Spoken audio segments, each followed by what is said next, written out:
Good morning. Thank you for joining me in this morning mindfulness practice.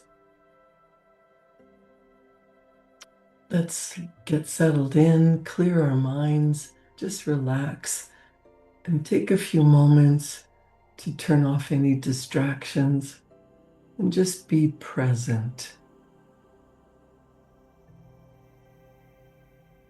Take a deep breath in. Allow your central nervous system to relax.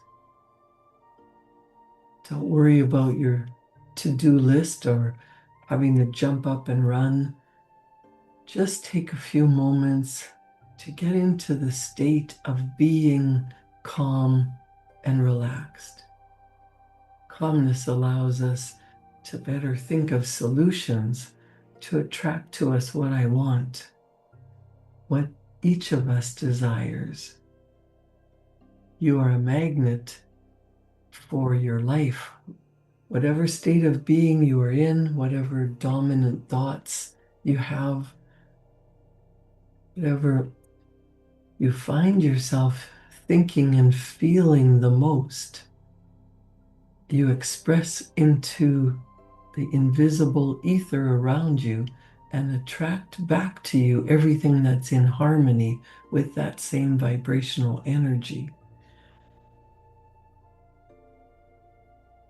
Genevieve Behrend, in her book, Your Invisible Power, says all you have to do is to make a mental picture of your heart's desire and hold it cheerfully in place with your will, always conscious that the same infinite power which brought the universe into existence brought you into form for the purpose of enjoying itself in and through you.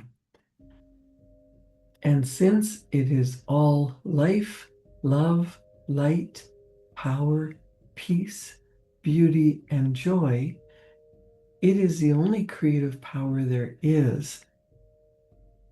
The form it takes in and through you depends upon the direction given it by your thought. This infinite power that takes its form in and through you depends upon the direction given it by your thought. And since this power in you, it comes in undifferentiated, waiting to take any direction given it as it passes through the instrument which it has made for the purpose of self-distribution, you. In this power which enables you to it is this power which enables you to transfer your thoughts from one form to another. The power to change your mind is the individualized universal power taking the initiative, giving direction to the unformed substance contained in every thought. It is the simplest thing in the world to give this highly sensitive substance any form you will through visualizing. Anyone can do it with a small expenditure of effort. Once you really believe that your mind is a center through which the unformed substance of all there is in your world takes involuntary form, the only reason your picture does not always materialize is because you have introduced something antagonistic to the fundamental principle. Very often, this destructive element is caused by the frequency with which you change your pictures. After many such changes, you decide that your original desire is what you want after all. So you get clear on what you prefer. You get clarity on your goal. You decide, that's what I want more than anything. Upon this conclusion, you begin to wonder why it hasn't materialized, why you're not yet living what you really want.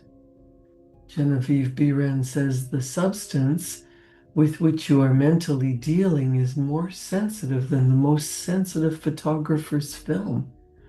If, while taking a picture, you suddenly remembered you had taken a picture on that same plate, you would not expect a perfect result of either picture. On the other hand, you may have taken two pictures on the same plate unconsciously. When the plate has been developed and the picture comes into physical view, you do not condemn the principle of photography, nor are you puzzled to understand why your picture has turned out so unsatisfactorily. You do not feel it's impossible for you to obtain a good, clear picture of the subject in question. You know that you can do so by simply starting at the beginning, putting in a new plate in your old-fashioned camera, and determining to be more careful while taking your picture the next time. If you follow these lines, you're sure of a satisfactory result. If you will proceed in the same manner with your mental picture, doing your part in a correspondingly confident frame of mind, the result will be just as perfect. The laws of visualizing are as infallible as the laws governing photography. In fact, photography is the outcome of visualizing.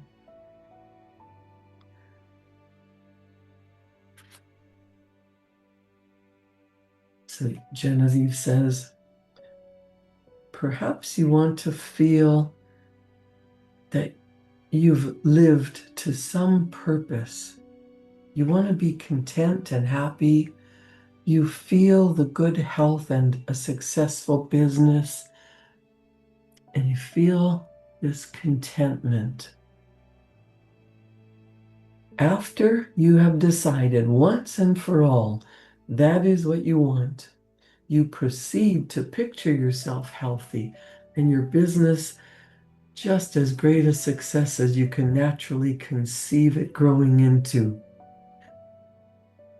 The best times for making your definite picture are just before breakfast and again before retiring at night. As it is necessary to give yourself plenty of time, it may be necessary to rise earlier than you usually do. Go into a room where you will not be disturbed. Meditate for a few moments upon the practical working of the law of visualizing and ask yourself, how did the things about me first come into existence? How can I get more quickly in touch with my invisible supply? Someone felt that comfort would be better expressed and experienced by sitting on a chair than on a floor. So the very beginning of a chair was the desire to be at ease. With this came the picture of some sort of a chair. The same principle applies to the clothes and shoes that you wear. Go carefully into the thought of the principle behind the thing. Establish it as a personal experience. Make it a fact to your consciousness. Then open a window, take about 10 deep breaths, and during the time, draw a large imaginary circle of light around you.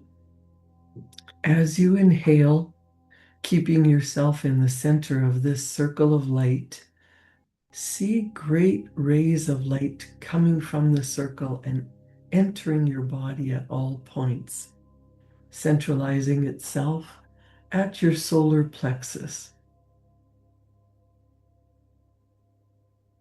Hold the breath a few moments at this central point of your body, the solar plexus. Then slowly exhale.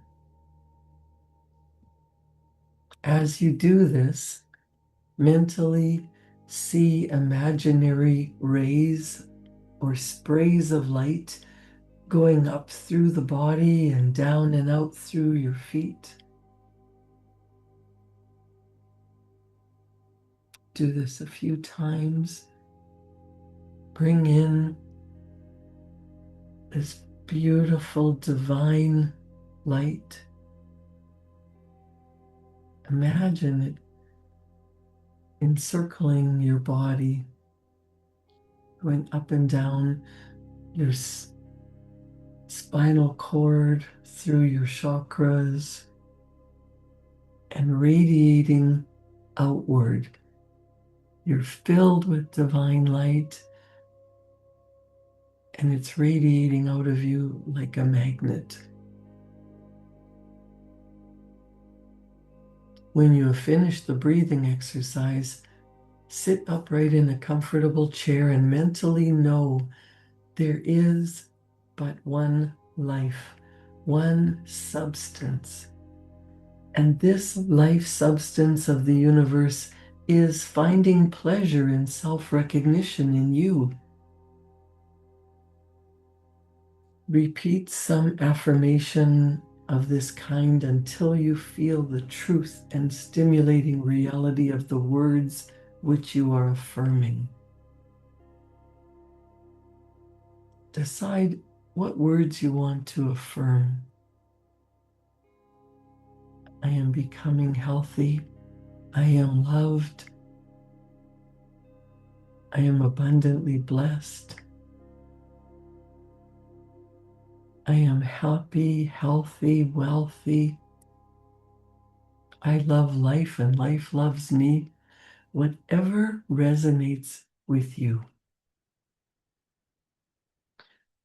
Repeat until you feel the truth and the stimulating reality of the words which you are affirming. Then begin your picture.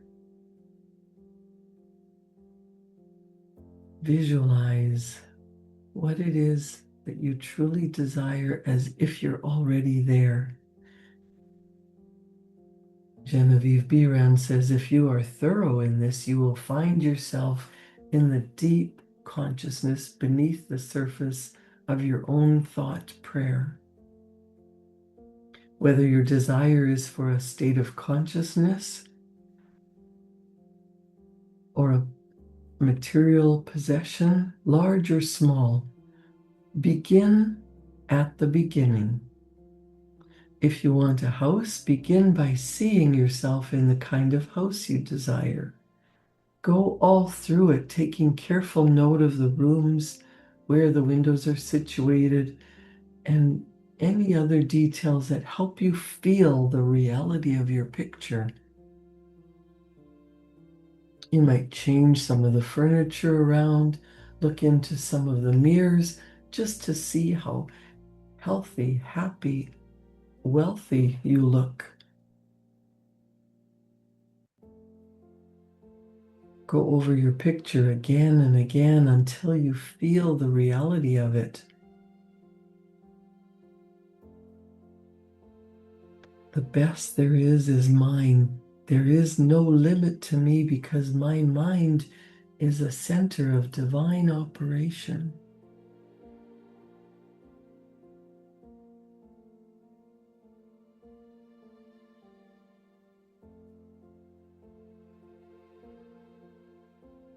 Genevieve Biran memorized this paragraph that she read from Thomas Troward.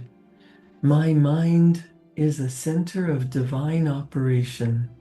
The divine operation is always for expansion and fuller expression, and this means the production of something beyond what has gone before, something entirely new, not included in the past experience, though proceeding out of it by an orderly sequence of growth.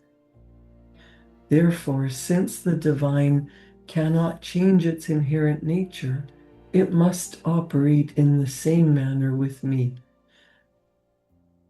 Consequently, in my own special world, of which I am the center, it will move forward to produce new conditions, always in advance of any that have gone before.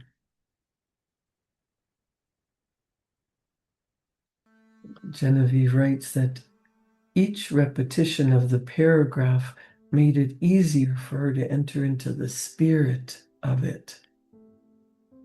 The words expressed exactly what I had been seeking. My one desire was for peace of mind. I found it comforting to believe that the divine operation in me could expand to fuller expression and produce more and more contentment. In fact, a peace mind and a degree of contentment greater than I had ever known. The paragraph further inspired me with deep interest to feel that the life spark in me could bring into my life something entirely new. I did not wish to obliterate my past experience, but that was exactly what Troward said it would not do. The divine operation would not exclude my past experience, but proceeding out of it would bring some new things that would transcend anything that I had ever experienced before. Meditation on these statements brought with it a certain joyous feeling. What a wonderful thing it would be if I could accept and sincerely believe beyond all doubt that this one statement of Troward's was true. Surely the divine could not change its inherent nature, and since divine life is operating in me, I must be divinely inhabited, and the divine in me must operate just as it operates upon the universal plane. This meant that my whole world of circumstances, friends, and conditions would ultimately become a world of contentment and enjoyment of which I am the center. Put yourself in that place. You are the center. When you say I am, you are bringing in the divine, and the divine is in you and working through you. You are the center of your own world. Genevieve says, this would all happen just as soon as I was able to control my mind and therefore provide a concrete center around which the divine energies could play. Surely it was worth trying for. If Troward had found this truth, why not it? The idea held me to my task.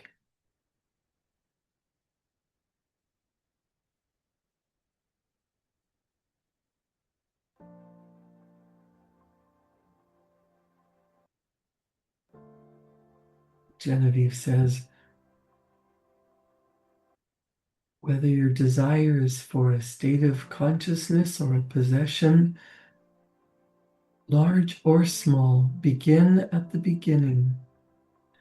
If you want a house, begin by seeing yourself in the kind of house you desire. Go all through it, taking careful note of the rooms, where the windows are situated, and such other details as help you feel the reality of your picture.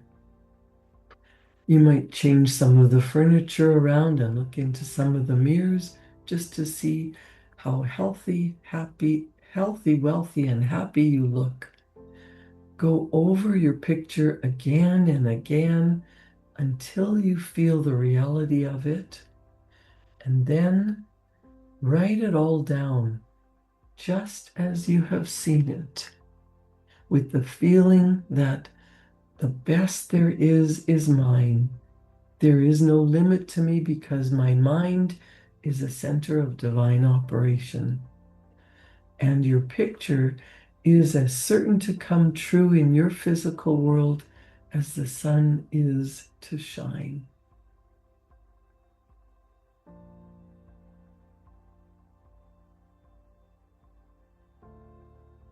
When you are visualizing properly, there is no strenuous effort to hold your thought forms in place. Strenuous effort defeats your purpose and suggests the consciousness of an adverse force to be fought against. And this creates conditions that are adverse to your picture. You're visualizing, making a mental picture for the purpose of determining the quality you are giving to the previously undifferentiated substance and energy. You don't have to worry about arranging the specific circumstances for the manifestation. That is the work of the creative power itself. It will build its own forms of expression naturally if you allow it, and save you a great deal of needless anxiety. What you really want is expression in a certain direction. Health, wealth, whatever it is you desire, you will surely receive it if you confidently hold to your picture. It doesn't matter how it reaches you, through whatever channel which you could count on, or through some other channel of whose existence you had no idea. You are concentrating energy of a particular kind for a particular purpose.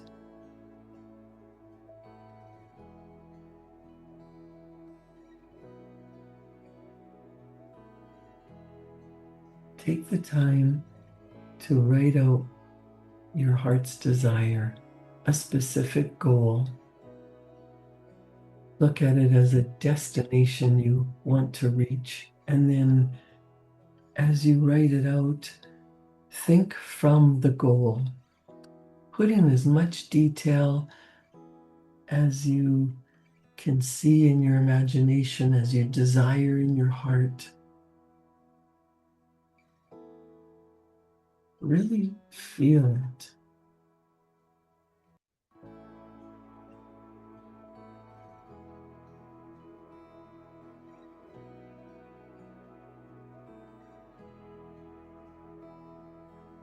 Concentrating your energy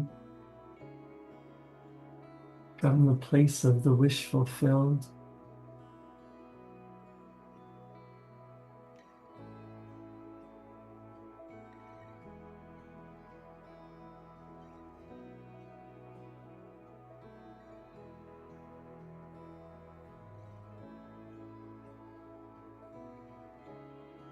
It is yours to enjoy.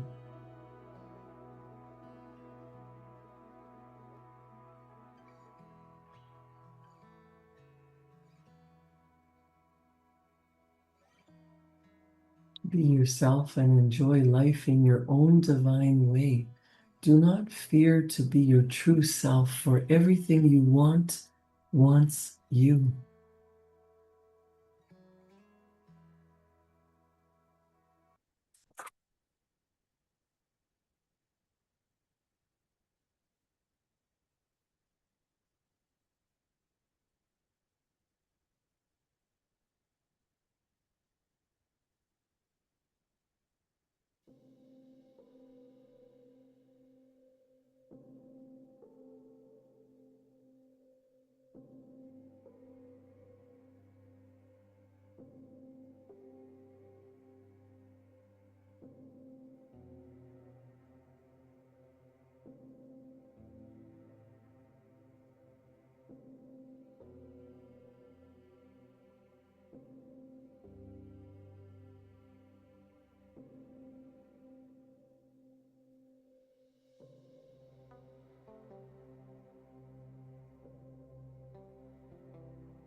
Put yourself into the feeling of the wish fulfilled, as Wayne Dyer would say.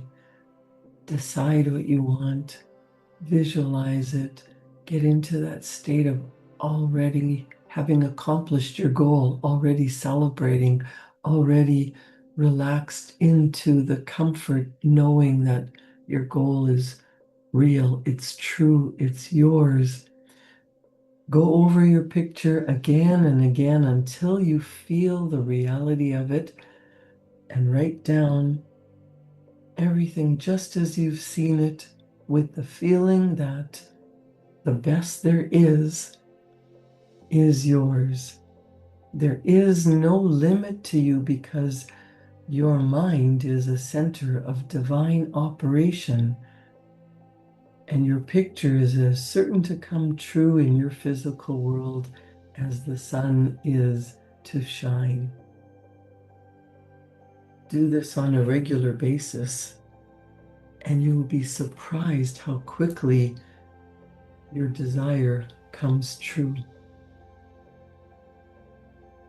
Your dominant thoughts and feelings lead to inspired action, and as you take action from the place of already accomplishing whatever it is you desire, that naturally unfolds in your life.